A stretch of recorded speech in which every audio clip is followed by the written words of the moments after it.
സാധാരണക്കാരിയാണെന്നാണ് ഞാൻ വിശ്വസിക്കുന്നതും അങ്ങനെ തന്നെയാണ് ജീവിക്കുന്നതും കേൾക്കുന്നതും. അല്ല, എത്ര പേര് സബ്സ്ക്രൈബ് ചെയ്തിട്ടുണ്ടാവും ഇപ്പം ഏകദേശം? ഇപ്പം 800 സംതിങ് കഴിഞ്ഞു. രേണു മഞ്ജു പത്രോസ് ഉണ്ടല്ലോ, റീസെൻ്റ്ലി രേണുവിൻ്റെ ഒരു വടയുടെ വിവാദത്തിനെ കുറിച്ച് ഭയങ്കര മോശമായിട്ടൊക്കെ വീഡിയോ ചെയ്തിട്ടുണ്ടായിരുന്നു. അതിനെക്കുറിച്ച് രേണുവിൻ്റെ ഒരു എൻ്റെ പേര് പറഞ്ഞായിരുന്നോ ചേട്ടാ? എനിക്ക് അറിയത്തില്ല, ഞാനത് കേട്ടില്ല. എൻ്റെ പേര് പറഞ്ഞെന്നും പറയുന്നു, അല്ല പറഞ്ഞില്ല എന്നും പറയുന്നു, പക്ഷെ എന്നെ പറ്റിയാണ് പറഞ്ഞെന്നാണ് പറയുന്നത്. ശരിക്കും രേണുസുധിയുടെ ലൈംഗികേച്ഛയുള്ള ചോദ്യങ്ങൾ ചോദിക്കാറുണ്ടോ മീഡിയയുടെ സൈഡിൽ നിന്നും? അതായത് ഇതിൻ്റെ ഡബിൾ മീനിങ്ങുള്ള ചോദ്യങ്ങൾ ചോദിക്കാറുണ്ടോ? എനിക്ക് ഈ ഒട്ടുമിക്ക മീഡിയക്കാരും എനിക്ക് തോന്നുന്നു എൻ്റെ സുഹൃത്തുക്കളും ഞാൻ അങ്ങനെയാണ് അവരെ കാണുന്നത്. ഞാൻ അങ്ങനെയാണ്, എനിക്ക് മനസ്സിലൊന്ന് വെച്ചിട്ട് പുറത്ത് അങ്ങനെ ഒരു സ്വഭാവമില്ല. പിന്നെ അത് തന്നെയല്ല, ഞാൻ അങ്ങനെ ചോദിച്ചെന്നൊന്നും ഞാൻ ഇന്നുവരെ എങ്ങും പറഞ്ഞിട്ടുമില്ല. പിന്നെ അവർ എന്താ പറയുക, എന്ത് ചോദിച്ചാലും ഞാനിത് തമാശ രീതിയിൽ എടുത്തുള്ള തമാശക്കുള്ള ഉത്തരങ്ങളെ ഞാൻ പറയാറുള്ളൂ, അല്ലാതെ സീരിയസ് ആക്കാനോ അത് വലിയ വിഷയമാക്കാനോ ഒന്നും ഞാൻ ഇന്നുവരെ വന്നിട്ടില്ല. മഞ്ജു പത്രോസ് വിഷയത്തിൽ എന്താണ് മറുപടി പറയാനുള്ളത്? അവർ പറഞ്ഞ എന്താണെന്ന് ചോദിച്ചാൽ ഞാൻ അങ്ങനെയുള്ള കാര്യങ്ങൾ ചിരിച്ച് അല്ലേ, അതല്ലേ പ്രോത്സാഹിപ്പിക്കുന്നുണ്ട്. ഒരിക്കലും ഇല്ല. ഞാൻ അതാണ് അതിനുള്ള ആൻസറാണ്. ഇപ്പം നിങ്ങൾ പലരും, എല്ലാവരും ഒന്നുമില്ല, പലരും എൻ്റെ ഫ്രണ്ട്സാണ്. ഫ്രണ്ട്സ് എന്ന് പറഞ്ഞാൽ എന്നും വിളിച്ചുകൊണ്ടിരിക്കുന്നവരല്ല, കാണുമ്പോൾ ആ സ്നേഹവും കാര്യങ്ങളും എന്നും അന്ന് തൊട്ട് ഇന്ന് വരെ ഉള്ളവരുണ്ട്. അപ്പം ആ ഒരു ഇതിൽ ഞാനത് നിസ്സാരമായിട്ട് കണ്ട് ചിരിച്ച് തള്ളുന്നു. എന്ത് അല്ലെങ്കിൽ ഞാൻ ചിലപ്പോൾ അങ്ങോട്ട് തമാശയായിട്ട് പറയുന്നതായിട്ട് എനിക്ക് തോന്നുള്ളൂ, അല്ലാതെ അത് വലിയ പ്രോത്സാഹിപ്പിക്കുക അത് എനിക്കറിയില്ല. അതുപോലെ ഇപ്പം ആ ചേച്ചി ഒരു ടാറ്റു അടിച്ച് അവർ സോഷ്യൽ മീഡിയയിലൊക്കെ കാണിച്ചായിരുന്നു, അതുപോലെ ആ വീഡിയോ കാണിച്ചു, അവരുടെ ഡ്രസ്സിങ്. ഞാനതിനകത്തൊന്നും ഇടപെടുന്നില്ലല്ലോ, ഞാനൊന്നും പറയുന്നുമില്ല. പിന്നെ ഇവരൊക്കെ എന്തിനാണ് എൻ്റെ കാര്യത്തിൽ ഇടപെടുന്നതെന്ന് എനിക്കറിയില്ല. എല്ലാവരും ഇപ്പം ഈ പറഞ്ഞ എല്ലാ സെലിബ്രിറ്റികളും അവരവരുടെ കാര്യങ്ങൾ ഇഷ്ടത്തിന് ചെയ്യുന്നില്ല. ഇപ്പം രേണുസുധി ചെയ്യുന്നതിന് മാത്രമേ ഉള്ളൂ പ്രശ്നം. അതിപ്പം എനിക്കറിയില്ല അതെന്താണ്. ഇപ്പം എല്ലാവരും ഒരു ഇതെടുത്തു കഴിഞ്ഞാൽ ഫുള്ള് തെറിക്കാൻ പറ്റില്ല. അതെന്താണ്, എന്തുകൊണ്ടാണ്, ഞാൻ ആർക്ക് എന്താണ് ചെയ്തതെന്നൊന്നും എനിക്കറിയില്ല. പക്ഷെ നമുക്കാരെ തിരുത്താൻ പറ്റത്തില്ല. അതങ്ങനെ അങ്ങ് പോട്ടെ, ഞാൻ എൻ്റെ വഴിക്ക് പോകുന്നു. ഇപ്പോൾ റാസൽ ഖൈമയിലേക്ക് പോകണം. അപ്പം എന്തൊക്കെയാണ് ആദ്യമായിട്ടല്ലല്ലോ പോകുന്നത്? ഇപ്പം റാസൽ ഖൈമ ആദ്യമായിട്ടാണ്, ദുബായ് UAE മൂന്നാമത്തെ തവണ UAE-യിലോട്ട് പോകും, ദുബായിലോട്ട് പോകുന്നത്. നേരെ റാസൽ ഖൈമയിലേക്കാണ് പോകുന്നത്. അവിടെ നമ്മുടെ ആദ്യം എന്നെ കൊണ്ടുപോയ അവരുടെ തന്നെ റോബി ചേട്ടൻ്റെ അവർ തന്നെയാണ് വിളിച്ചത്. അവരുടെ ഒക്കെ തന്നെ പാർട്ണർഷിപ്പിലുള്ളൊരു റെസ്റ്റോ ബാറാണ്, ഫാമിലി റെസ്റ്റോ. നാളെ ഓപ്പണിംഗ് ആണ്. അപ്പം പെട്ടെന്നാണ് ടിക്കറ്റ് കൺഫേം ആയത്. പ്രശ്നങ്ങളൊക്കെ നടക്കുന്നുണ്ട്. നല്ല പേടിയുണ്ട്. ഒന്നും സംഭവിക്കത്തില്ലെന്നാണ് എൻ്റെ വിശ്വാസം. രേണുവിൻ്റെ പല്ലുമായിട്ട് ബന്ധപ്പെട്ടേ 4.5 ലക്ഷം രൂപയൊന്നും രേണു ചിലവാക്കിയിട്ടില്ല, ഇതിന് ചിലവാവില്ല എന്നൊക്കെ പറഞ്ഞ ആൾക്കാർ ഭയങ്കരമായിട്ട് പറയുന്നുണ്ട്. ആൾക്കാർ പറയുന്നത് നോവോകെയർ എന്ന് പറഞ്ഞ ഹോസ്പിറ്റൽ ഉള്ളതാണല്ലോ, അവിടെ ചെന്ന് അന്വേഷിച്ചിട്ട് എന്താണ് രേണുസുധിക്ക് പല്ലിന് ചികിത്സ ചെയ്തത്. ഡോക്ടേഴ്സ് ഒരിക്കലും കള്ളം പറയത്തില്ല. ഡോക്ടേഴ്സിനോട് ചോദിക്കട്ടെ എന്താണ് ചെയ്തത്, അതിൻ്റെ ചികിത്സയുടെ പൈസ എത്രയാണെന്ന് ചോദിക്കട്ടെ, അവർ പറയുന്നു. ശരിക്കും ടോട്ടൽ കോസ്റ്റ് നല്ല എനിക്ക് അതിനെപ്പറ്റി ഡീറ്റെയിൽ അറിയില്ല. നമ്മളെന്തായാലും ഫുള്ളൊന്നും ഞാൻ പറയുന്നില്ല, പൈസ കൊടുത്തിട്ട് തന്നെയാണ് നമ്മൾ ചെയ്യുന്നത്.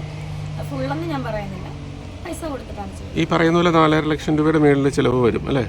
കാരണം എൻ്റെ ഓരോ രോഗികൾക്കും ഓരോ ഇതല്ലേ, പല്ലിൻ്റെ പ്രശ്നമുള്ളവർക്ക് ഓരോ. എനിക്ക് പോലെ അല്ല, എനിക്ക് ഒരുപാട് പ്രശ്നം ഉണ്ടായിരുന്നു. ഇംപ്ലാന്റ് ഒക്കെ ചെയ്തിട്ടേക്കാണ് ഇവിടെ 2 പല്ല് ഒടിഞ്ഞു കയറിയിട്ട് അതാണ് ഞാൻ ചിരിക്കുമ്പോൾ ഗ്യാപ്പ് കാണുന്നത്. പല്ല് പൊഴിഞ്ഞോ കിളവിയായതല്ല, അത് കാൽസ്യം പോയിട്ട് ആഫ്റ്റർ ഡെലിവറിക്ക് വന്ന പ്രശ്നമാണ്. അപ്പോൾ ഇനിയിപ്പോൾ അത് പല്ലിനും ഒരു 3-4 മാസം കഴിയുമ്പോഴത്തേന് അത് കിട്ടും. കിട്ടുമ്പോഴത്തേന് ആ ഒരു ഗ്യാപ്പ് മാറും. ഇനി എത്ര ദിവസം കൂടെ വേണ്ടി ട്രീറ്റ്മെൻറ്റിന് 3-4-5 മാസം ഉണ്ട്. ഈ സബ്സ്ക്രിപ്ഷൻ എടുത്തതിന് ശേഷം ഒരുപാട് ആൾക്കാർ നെഗറ്റീവ് പറയുന്നുണ്ടല്ലോ. അല്ല അങ്ങനെയല്ല, ഇപ്പം സബ്സ്ക്രിപ്ഷൻ എടുക്കുന്ന ഒരു ഇപ്പോൾ അങ്ങനത്തെ കുറച്ച് എന്താ പറയുക, ഒരു കുറച്ച് വരുമാനം കിട്ടണം അല്ലെങ്കിൽ വേറൊരു രീതിയിലേക്ക് ആകണമെന്നുള്ള കുറച്ച് ആൾക്കാർ മാത്രമാണ് അങ്ങനെ സബ്സ്ക്രിപ്ഷൻ എടുക്കുന്നത്. അപ്പം അങ്ങനത്തെ ഒരു രീതിയിലേക്ക് രേണുവിന് ആൾക്കാർ അങ്ങനെ കോർണർ ചെയ്യുന്നുണ്ടോ? അപ്പോൾ അതായത് വരുമാനം കിട്ടണമെന്ന് അല്ലെങ്കിൽ ഇപ്പൊ നമ്മളെല്ലാവരും ജീവിക്കുന്ന എന്തിനു വേണ്ടിയിട്ടാണ്? പൈസ വേണം. പൈസ അല്ലാതെ രക്ഷയില്ല. ഞാനൊക്കെ 6 മാസം ആയതേ ഉള്ളൂ. ഞാൻ ഇവിടെ ഒരു സ്റ്റേജിൽ എത്തിയിട്ട് 6 മാസം, കറക്റ്റ് 6 മാസമായി. അപ്പം നമ്മളെല്ലാം ആഗ്രഹിക്കുന്നത് നമുക്ക് പൈസ വേണം, പൈസ ഉണ്ടെങ്കിലേ ജീവിക്കാൻ പറ്റുള്ളൂ, പൈസ ഉണ്ടാക്കിയാലേ ജീവിക്കാം എന്ന് പറഞ്ഞ് കോടികൾ ഉണ്ടാക്കാൻ അങ്ങനെയല്ല. നമ്മൾ നല്ല എന്താ നല്ല രീതിയിൽ ഉണ്ടാക്കാം. നമുക്ക് എന്താണ് അറിയുന്നത്, നമ്മൾ കലാപരമായിട്ട്. ഞാൻ ചോദിക്കട്ടെ, സെലിബ്രിറ്റികൾ അല്ലാത്തവരും ഈ സബ്സ്ക്രിപ്ഷൻ എടുക്കുന്നില്ല, അവർ പൈസ ഉണ്ടാക്കുന്നില്ലേ? അതിനിപ്പം ഞാൻ ഇത് എടുത്തപ്പോഴാണ് ഇത് ഇത്ര വലിയ പ്രശ്നമായതും വലിയ വിവാദമായതും.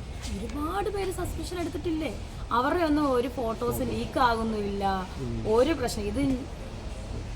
ഇതിനകത്ത് ഞാൻ എന്താ പറയാൻ എനിക്കറിയില്ല. സബ്സ്ക്രിപ്ഷൻ വെച്ച ആൾക്കാർ കണക്ക് കൂട്ടിയിട്ട് വരുമാനം എത്ര നേരം വെളിപ്പെടുത്തി തുടങ്ങി. ഞാൻ പോലും കണക്ക് കൂട്ടിയില്ല, അതാണ് സത്യം. എനിക്കറിയില്ല സത്യം. ഈ ഇടയിലും കണ്ട സബ്സ്ക്രിപ്ഷൻ എന്താണെന്ന് എനിക്ക് മനസ്സിലാവുന്നത്.